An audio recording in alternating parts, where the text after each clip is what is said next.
Unbroken is a movie about the real life of a man named Louis Zamperini, who was a hero during World War II. The film shows his life as a prisoner of war and how he never gave up.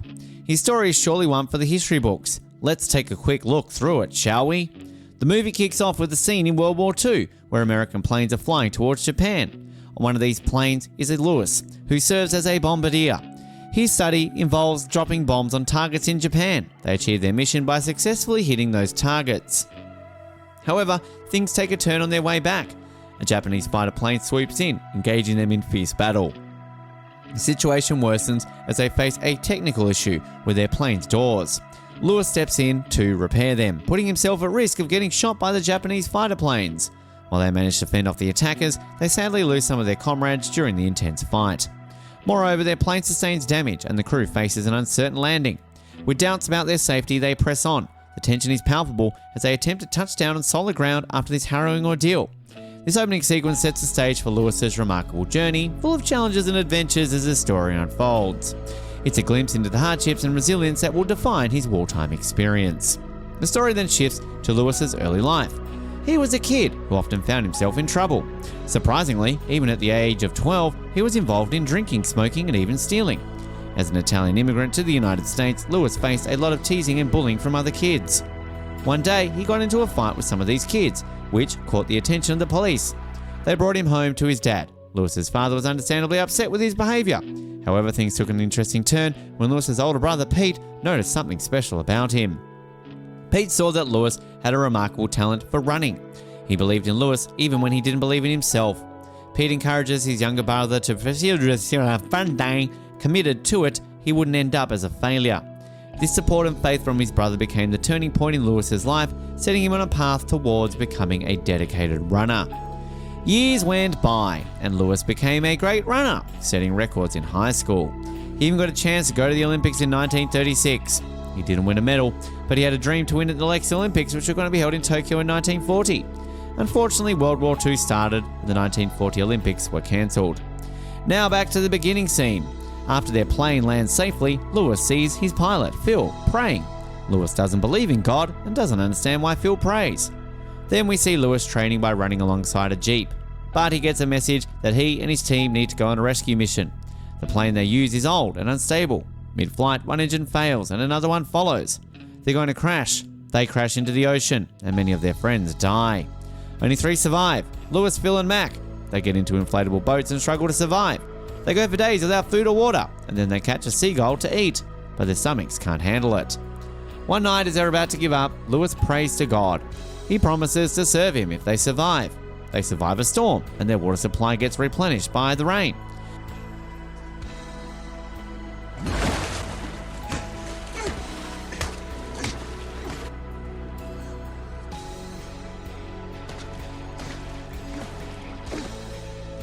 Then they catch a shark and eat it raw.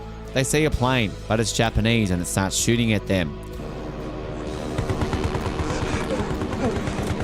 They jump in the water to save themselves and come out to find their boat's damaged. They patch one up and now have to fit in it, which is hard. More than 35 days pass and Mac is in terrible shape and dies. Now only Louis and Phil are left, but they're also in bad condition. One day on the 47th day they see a ship, but it's Japanese. They become prisoners of war. They're taken to an island and they're starved. One day they're given some rice, but Louis is pulled for questioning by the Japanese. They realise he's an Olympic athlete and want to know about American planes and bombs. Then they send him to a radio station to tell his family that he's alive, but he lies about how he's doing, and his family hears it and cries. After this, they get back to the camp, and Watanabe, the cruel captor, is angry. He wants to punish Louis because he wouldn't follow their orders. Louis and Phil are separated from their friends and taken to another camp, where the conditions are even worse.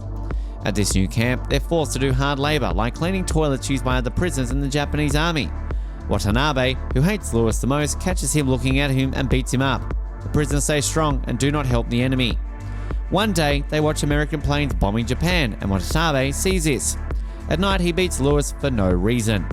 Out of all the prisoners, he hates Louis the most. They even have a race where Louis loses and he beats him again. They call Watanabe the Bird because they can't use his real name. Another day, the Bird orders the prisoners to punch Louis, but his friends refuse. Louis tells them to do it, so they punch him one by one all day. Later, when they're made to perform to play the entertainer to the Japanese, the bird sits next to Lewis and tells him he's been moved to another place. But the new place is also terrible, and the bird is there. Conditions are even worse, and Lewis' legs is in pain. One day he gets hit on the head with a shovel, but he doesn't give up. They force him to say things on the radio, and he writes letters that are full of lies. His family and friends hear the radio, and his brother Pete, who is now a Marine, also hears about it and Lewis's condition. After a lot of suffering, the bird leaves the camp. One night, the camp is bombed by the Allies, and the prisoners are taken to another camp. Conditions are now worse than ever, and the bird is back. Lewis sees the bird and collapses. The bird asks Lewis to look into his eyes, and when he doesn't, he hits him. The prisoners are made to do difficult work, and Lewis can't do it properly because of his leg pain. He gets hit with a shovel again. One day they force Lewis to read lines on the radio, and when he doesn't do it willingly, they strangle him. Lewis prays to God that if he survives, he'll serve him. The bird lets go of him, and Lewis is barely conscious. After more suffering and losing weight, the prisoners get really weak. One American soldier is dying. Lewis decides that he won't let himself die. He gets up during an inspection, but he's hit on the head with a shovel again. After passing out, he's taken to lie down with the other prisoners. Days pass, and they're all starving. Lewis wakes up after being knocked out, and his friends are there. The bird finds out he's alive, and he's furious. He wants to kill Lewis. Lewis is taken to the restroom and gets another terrible beating. Afterward, he's left alone and bleeding. Fitzgerald helps him and takes him his friends. A man gives Lewis a piece of clothing to stop the bleeding. After a long and tough time as prisoners, one day an officer tells them that the war has ended. To celebrate, they're taken to a river. At first they're scared, thinking they might be killed there. But when they spot an American plane in the sky, they know the war is truly over. Everyone is overjoyed, and then they have a great celebration in the river. Supplies arrive, and they're all happy.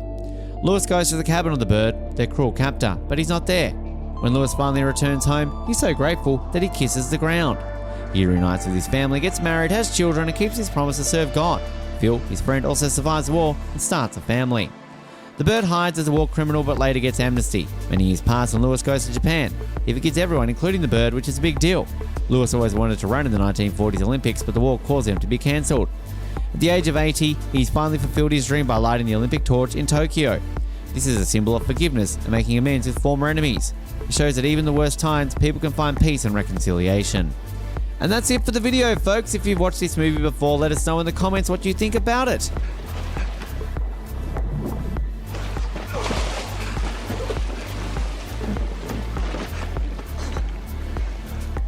Like, subscribe, and click on the bell icon. Thanks for watching. Bye.